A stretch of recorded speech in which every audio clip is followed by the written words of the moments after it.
નમસ્કાર મિત્રો, સ્વાગત છે તમારું આજના તાજા સમાચારોમાં। તો મિત્રો આજે આપણે આજના આ વિડીયોમાં આજના 15 મોટા સમાચાર વિશે મિત્રો આ વિડીયોમાં વાત કરશું। તો જે પણ મિત્રો આપણી આ ચેનલની અંદર નવા આવ્યા છે તે મિત્રોને ખાસ વિનંતી કરીશ કે ચેનલને સબસ્ક્રાઈબ કરી લેજો। આજના પહેલા સમાચારની વાત કરીએ તો 2000નો 17મો હપ્તો ક્યારે જમા થશે અને અમુક ખેડૂત ભાઈઓના ખાતામાં 16મો હપ્તો પણ જમા નથી થયો।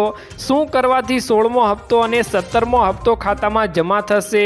તો મિત્રો ખેડૂત ભાઈઓને 3 મહિનાના અંતરાલ સાથે પીએમ કિસાનનો 2000નો હપ્તો ખાતામાં જમા કરવામાં આવે છે।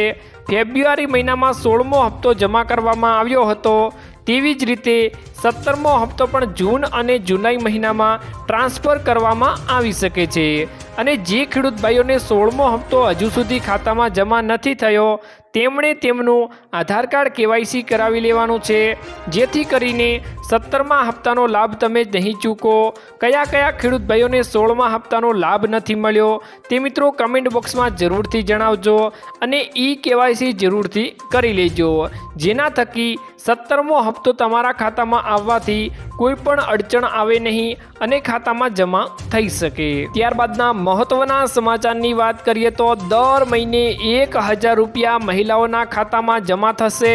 ભાજપ સરકારે મહતારી વંદન યોજનાનો બીજો હપ્તો જાહેર કર્યો છે। છત્તીસગઢની માતાઓ અને બહેનોના સ્વાભિમાનને માન આપીને મિત્રો મહતારી વંદન યોજનાનો આ મહિનો એટલે કે બીજો હપ્તો પણ ગઈકાલે બહાર પાડવામાં આવી ગયો છે।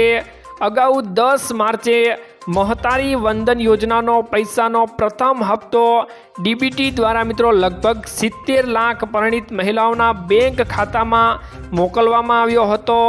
આમ મહિલાઓને દર મહિને 1000 રૂપિયા ખાતામાં આવે છે। શું મિત્રો ગુજરાતમાં પણ આ યોજનાનો લાભ મળવો જોઈએ કે નહીં? અમને જરૂરથી જણાવજો। ત્યારબાદના મહત્વના સમાચારની વાત કરીએ તો ખેડૂત ભાઈઓને મોટી ચેતવણી આપવામાં આવી છે। હવામાન વિભાગના જણાવ્યા અનુસાર એપ્રિલ મહિનામાં મિત્રો ગરમીના કારણે મુશ્કેલીઓ વધી શકે છે, જેના કારણે ખેડૂતોને ભારે અસર થઈ શકે છે। હીટ વેવ એપ્રિલ મહિનામાં મિત્રો 7 થી 8 દિવસ સુધી ચાલી શકે છે, જેની અસર ઘઉંના પાક ઉપર પડી શકે છે। ગરમીના કારણે મિત્રો ઘઉંના પાકને અસર પણ થઈ શકે છે। ખેડૂત ભાઈઓને મોટી ચેતવણી મિત્રો આપવામાં આવી ગઈ છે। ત્યારબાદના મહત્વના સમાચારની વાત કરીએ તો 12 થી 18 એપ્રિલ દરમિયાન માવઠાની મિત્રો આગાહી કરવામાં આવી ગઈ છે। હવામાન નિષ્ણાંત અંબાલાલ પટેલે જણાવ્યું હતું કે 7 એપ્રિલ સુધી રાજ્યમાં કેટલીક જગ્યાએ વાદળછાયું વાતાવરણ રહેશે। 9 એપ્રિલ પછી તાપમાનમાં વધારો જોવા મળશે। ઉપરાંત 12 થી 18 એપ્રિલ દરમિયાન માવઠું થવાની શક્યતાઓ પણ છે। પૂર્વ ગુજરાત અને સાબરકાંઠા જિલ્લામાં માવઠું પડે તેવી મિત્રો શક્યતાઓ વ્યક્ત કરી છે।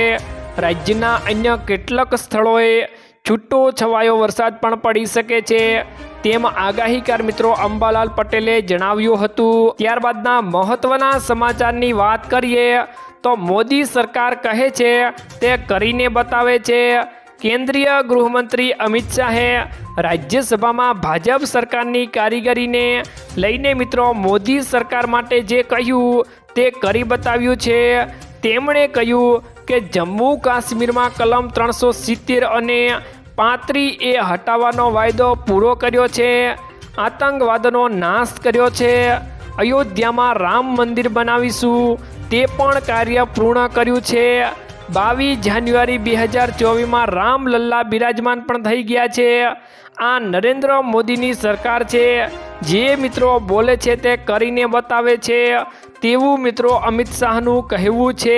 પણ મિત્રો બીજી તરફ જોઈએ તો નરેન્દ્ર મોદીની સરકારે એવું પણ વચન આપ્યું હતું કે ખેડૂતોની આવક ડબલ કરવાનું વચન આપ્યું હતું અને ખેડૂતો માટે કંઈક કરશે તેવું પણ જણાવ્યું હતું। પરંતુ મિત્રો કેટલાક ખેડૂતોનું એવું કહેવું છે કે અમારી આવક ડબલ થવાની તો નથી, પરંતુ અડધી જરૂર થઈ ચૂકી છે। આ મુદ્દે મિત્રો ખેડૂત ભાઈઓ તમે શું કહેવા માંગો છો અમને જરૂરથી જણાવજો। ત્યારબાદના મહત્વના સમાચારની વાત કરીએ તો પીએમ મોદીની રાવણ સાથે સરખામણી કરવામાં આવી છે। ગુજરાત કોંગ્રેસના અધ્યક્ષ શક્તિસિંહ ગોહિલે આજે ભાવનગરમાં પીએમ મોદીની રાવણ સાથે સરખામણી કરી છે અને કહ્યું છે કે અહંકાર રાવણ અને કંસનો પણ તૂટ્યો હતો. ગોહિલે ભાજપ પર આકરા પ્રહારો કર્યા હતા. તેમણે જણાવ્યું હતું અને દાવો કર્યો હતો કે 10 વર્ષમાં ભાજપે કુલ 82 અજબ 55 કરોડનું દાન મેળવ્યું છે અને કહ્યું છે કે તેઓ સત્તામાં હોય તેમની પાસે શસ્ત્ર શાસ્ત્ર સત્તા સંપત્તિ બધું જ હોય, તેથી તે પોતાનું ધાર્યું કરી શકે છે. તેવા મિત્રો આકરા પ્રહારો શક્તિસિંહ ગોહિલ દ્વારા કરવામાં આવ્યા છે. ત્યારબાદના મહત્વના સમાચારની વાત કરીએ તો યુપીમાં આગામી સમયમાં કોની સરકાર બની શકે છે. એક ખાનગી ચેનલે ઉત્તર પ્રદેશમાં લોકસભાની ચૂંટણીને લઈને સર્વે કર્યો છે, જેમાં યુપી અને ભાજપનો દબદબો જોવા મળી રહ્યો છે. સર્વે અનુસાર જો હવે દેશમાં લોકસભાની ચૂંટણી યોજાય છે તો યુપીમાં ભાજપને 50%થી વધુ વોટ મળશે. સમાજવાદી પાર્ટી ફરી બીજા નંબર પર છે, જેને 29.20% વોટ મળે તેવું લાગી રહ્યું છે, જ્યારે બીએસપીને માત્ર મિત્રો 6.90% વોટ મળવાનું કહેવામાં આવી રહ્યું છે, જ્યારે કોંગ્રેસ 5.70% મતોથી સુધી મર્યાદિત રહ્યું હતું. ત્યારબાદના મહત્વના સમાચારની વાત કરીએ તો જનધન ખાતા ધારકોને મળશે લાભ. પ્રધાનમંત્રી જનધન યોજના કેન્દ્ર સરકારે 2014માં શરૂ કરી હતી. હાલમાં આ ખાતાની સંખ્યા 50 કરોડથી વધુ થઈ ગઈ છે. સૌથી મોટી વાત તો એ છે કે આમાંથી 56% ખાતા મહિલાઓ દ્વારા ખોલવામાં આવ્યા છે. જનધન ખાતું બેંકો દ્વારા 0 બેલેન્સ પર ઉપર ખોલવામાં આવે છે. ખાતું ખોલ્યા પછી તમને મફત રૂપી ડેબિટ કાર્ડ મળે છે. આ ડેબિટ કાર્ડ ઉપર 2 લાખનો અકસ્માત વીમો પણ ઉપલબ્ધ છે મિત્રો. આ સિવાય રૂપિયા 10,000ની ઓવરડ્રાફ્ટ સુવિધા પણ આપવામાં આવે છે. ત્યારબાદના મહત્વના સમાચારની વાત કરીએ તો અરવિંદ કેજરીવાલને મુખ્યમંત્રીના પદેથી હટાવો તેવી માંગ કરવામાં આવી હતી. દિલ્હી હાઈકોર્ટમાં વધુ એક અરજી દાખલ કરવામાં આવી છે, જેમાં અરવિંદ કેજરીવાલને મુખ્યમંત્રીના પદેથી હટાવવાની મિત્રો માંગ કરવામાં આવી છે. આ નવી અરજી હિન્દુ સેનાના વિષ્ણુ ગુપ્તા વતી દાખલ કરવામાં આવી હતી. ગત રોજ ગુરુવારે દિલ્હી હાઈકોર્ટે આવી જ માંગ કરતી અરજીઓને ફગાવી દીધી હતી. હાઈકોર્ટે કહ્યું હતું કે કેજરીવાલની અટકાયતમાં આવ્યા બાદ મુખ્યમંત્રી ન રહી શકે તેવી કોઈ કાનૂની જવાબદારી નથી. બંધારણીય કટોકટી હોય તો પણ ઉપરાજ્યપાલ અથવા તો રાષ્ટ્રપતિએ તેના પર નિર્ણય લેવાનો હોય છે. આમાં કોર્ટની દખલગીરીનું કોઈ કારણ નથી હોતું તેવું કોર્ટ દ્વારા જણાવવામાં આવ્યું હતું મિત્રો. ત્યારબાદના મહત્વના સમાચારની વાત કરીએ તો ખેડૂત ભાઈઓ માટે સારથી પોર્ટલ વિશે વાત કરીશું, જે મિત્રો દરેક ખેડૂતોને મહત્વનું છે અને જાણવું પણ જરૂરી છે. ઘણા ખેડૂત ભાઈઓ એવા હોય છે જેમને કોઈ યોજના વિશે પૂરતી માહિતી હોતી નથી, માટે કેન્દ્ર સરકારે પીએમ ફસલ વીમા યોજના સાથે ડિજિટલ મોડમાં વિવિધ વીમા ઉત્પાદનો અને સેવાઓને પૂરી પાડવા માટે સારથી પોર્ટલ શરૂ કર્યું છે. કિસાન રક્ષક પોર્ટલ હેઠળ 14447 હેલ્પલાઇન નંબર ખેડૂતોને ફરિયાદોના નિવારણ માટે ઉપલબ્ધ કરવામાં આવ્યું છે, જે તમામ ખેડૂત ભાઈઓ નોંધી લેજો, જેની મિત્રો તમારે જરૂર પડી શકે છે. હેલ્પલાઇન નંબર ઉપરથી ખેડૂતો પાક વીમો, કિસાન ક્રેડિટ કાર્ડ અને વિવિધ વીમા યોજનાઓ, દેવા માફી અંગે જાહેરાત વિશે સંપૂર્ણ માહિતી મેળવી શકે છે. ત્યારબાદના મહત્વના સમાચારની વાત કરીએ તો રેશન કાર્ડ ધારકો માટે મોટી ખુશખબર સામે આવી છે. તાજેતરમાં જ રાજ્યના પુરવઠા વિભાગના સત્તાવાળાઓએ રાજ્યભરમાં 7 લાખ જેટલા રેશન કાર્ડ 6 માસ કરતાં વધુ સમયથી અનાજ ન લેવા જતાં હોય અને આધાર કાર્ડ સાથે રેશન કાર્ડ લિંક અપ ન હોય તેવા બહાના હેઠળ બ્લોક કરી દેવાયા હતા. રેશન કાર્ડ ધારકો માટે હોબાળો મચી ગયો હતો.